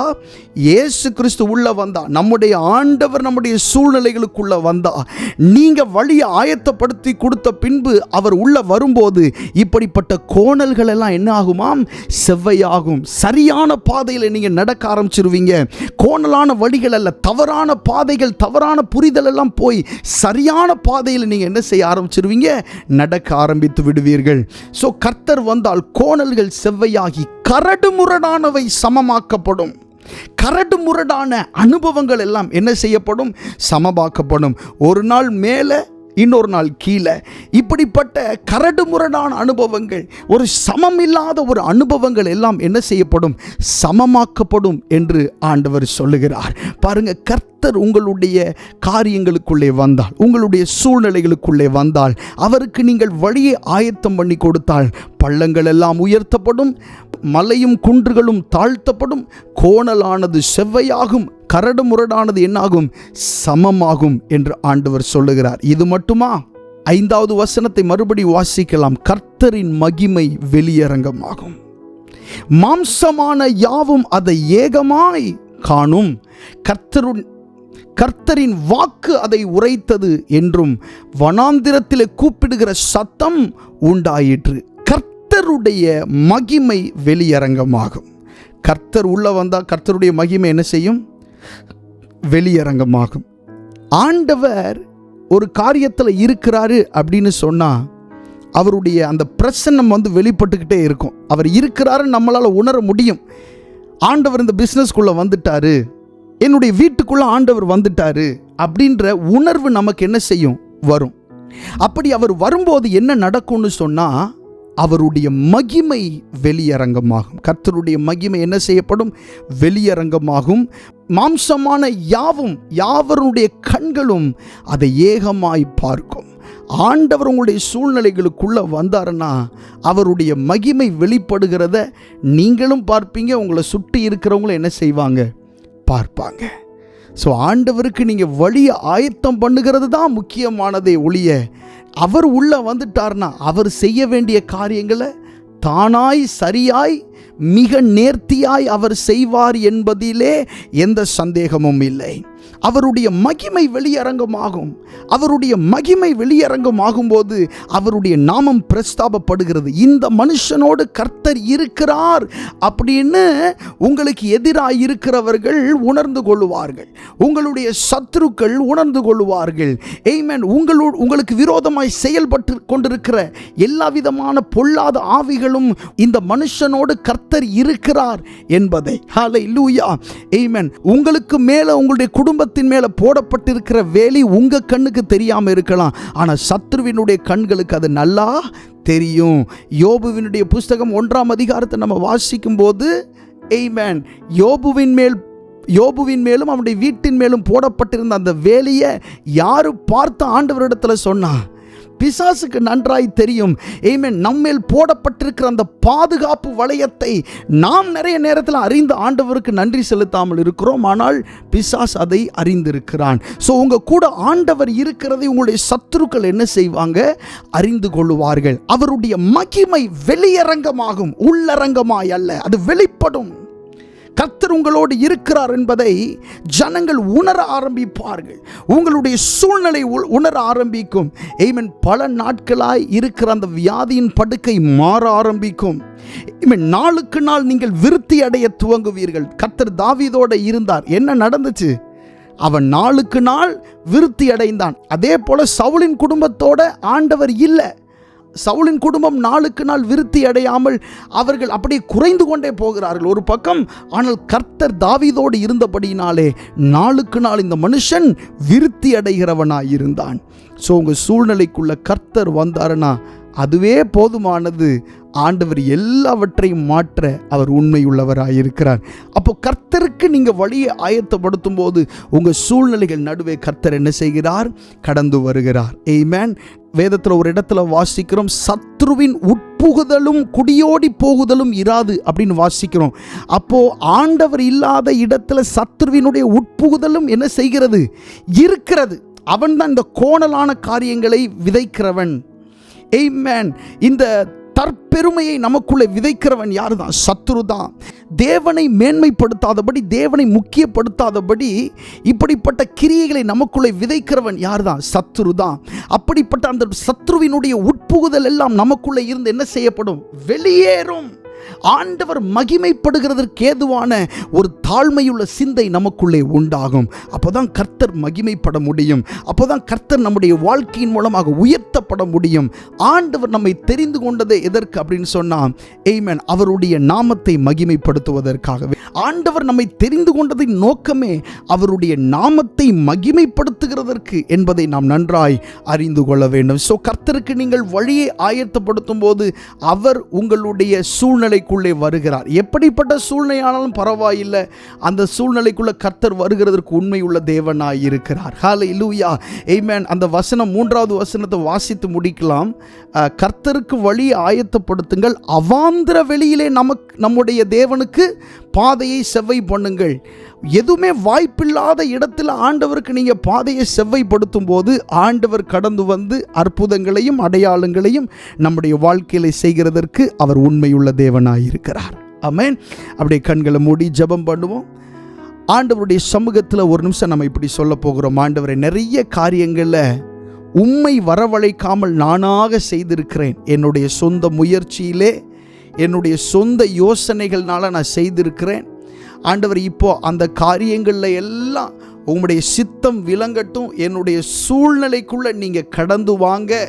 ஆமென். உம்மை மகிமைப்படுத்துகிறேன், உம்மை உயர்த்துகிறேன் அப்படின்னு சொல்லி எல்லாரும் கண்களை மூடி ஆண்டவருடைய சமூகத்தில் சொல்லுங்க. வேதத்தில் சொல்லப்பட்டிருக்கிறது, பலத்தினாலும் அல்ல, பராக்கிரமத்தினாலும் அல்ல, என் ஆவியினாலேயே ஆகும் என்று சேனைகளின் கர்த்தர் சொல்லுகிறார். ஆமென். நிறைய நாள் நீங்கள் செஞ்ச உங்களுடைய பலத்தினாலே அது கூடாமல் போயிருச்சு. பராக்கிரமத்தினால பெரிய பெரிய முயற்சிகள்லாம் செஞ்சு பார்த்தும் அதில் ஒரு முன்னேற்றம் இல்லை. ஆனால் ஆண்டவர் சொல்லுகிறார், என்ன சொல்லுகிறார்? என் ஆவியினாலேயே ஆகும் அப்படின்னு ஆண்டவர் உங்களிடத்தில் சொல்லுகிறார். அப்படியே கண்களை மூடி கரங்களை உயர்த்தி ஆண்டவருக்கு நன்றி செலுத்துவோம். இந்த நாளில் ஆண்டவர் இந்த ரகசியங்களை நம்மிடத்தில் பேசுகிறார். பாருங்க, நமக்கு சொல்லி தருகிறார். காரியங்கள் எப்படி செய்யப்பட வேண்டும் என்று சொல்லி தருகிறார். அவர் நினைத்தால் நாம் அப்படியே விடலாம். ஆனால் நம்மளை ஆண்டவர் அப்படி விடலை. நம்மிடத்தில் ஆண்டவர் போதிக்கிறார், நமக்கு கற்று தருகிறார். எப்படி காரியங்களை சரியாய் செய்ய வேண்டும் என்று சொல்லி ஆண்டவர் நமக்கு சொல்லி தருகிறார். கரங்களை உயர்த்தின வண்ணமாய் ஆண்டவருக்கு நன்றி செலுத்துவோம். ஹல்லேலூயா. தேங்க்யூ அப்பா, நன்றி செலுத்துகிறோம் ஆண்டவரே. நாம் ஜெபிக்கலாம். நல்ல ஆண்டவரே, இந்த அருமையான இந்த ஆராதனை வேளையிலே நாங்கள் உம்மை மகிமைப்படுத்துகிறதற்கும் உம்மை போற்றுகிறதற்கும் நீர் எங்களுக்கு தந்த நல்ல வாய்ப்புக்காக உமக்கு நன்றி செலுத்துகிறோம். ஆண்டவரே ஸ்தோத்திரம். ஆண்டவர் உம்முடைய வசனத்தின் மூலமாக எங்களோடு நீர் இடைப்பட்டதற்காக, பேசினதற்காக உமக்கு நன்றி செலுத்துகிறோம். ஆண்டவரே, விசேஷமாக இந்த நாளிலே கர்த்தருக்கு வழியை ஆயத்தப்படுத்துங்கள் என்கிற தலைப்பிலிருந்து எங்களோடு நீர் பேசியிருக்கிறீர். நிறைய காரியங்களை உம்முடைய இடைபாடு இல்லாமே நாங்கள் செய்து கொண்டிருக்கிறோம். அப்படிப்பட்ட சூழ்நிலைகள் எல்லாம் மாறட்டும்.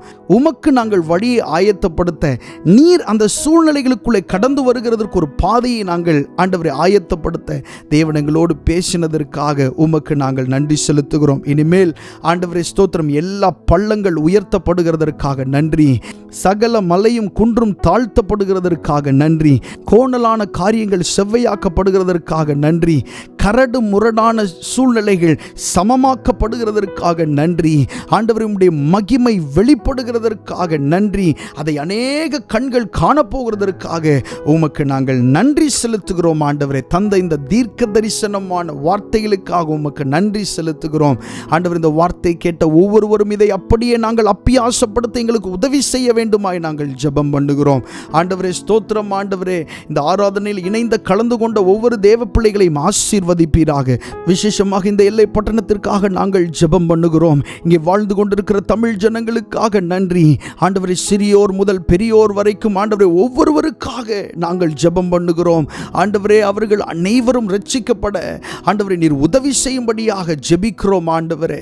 அப்பா ஸ்தோத்திரம் ஆண்டவர். உம்மை அல்லாமல் ரட்சிப்பு இல்லை ஆண்டவரே. உம்மை அல்லாமல் நித்திய ஜீவன் இல்லை என்பதை நாங்கள் அறிந்திருக்கிறோம். அந்த ரட்சிப்பையும் அந்த ஆண்டவரே நித்திய ஜீவனையும் அவர்கள் பெற்றுக்கொள்ளத்தக்க ரீதியிலே அவருடைய குடும்பத்திலே அவருடைய வாழ்க்கையில் அவருடைய தனிப்பட்ட ஜீவியத்தில் நீர் கிரியை செய்ய வேண்டுமாய் நாங்கள் ஜெபம் பண்ணுகிறோம் ஆண்டவரே. ரட்சிப்பு கர்த்தருடையது என்று சொல்லப்பட்டிருக்கிறதே ஆண்டவரே. ஸ்தோத்திரம் ஆண்டவர். இங்கே வாழ்ந்து கொண்டிருக்கிற ஒவ்வொரு தமிழ் ஜனங்களும் உம்மை அறிந்து கொள்ளவும் ஆண்டவரே ஸ்தோத்திரம் ஆண்டவர். நீரே உண்மையான தெய்வம் என்பதை அவர்கள் புரிந்து கொள்ளவும் நீர் உதவி செய்வீராக.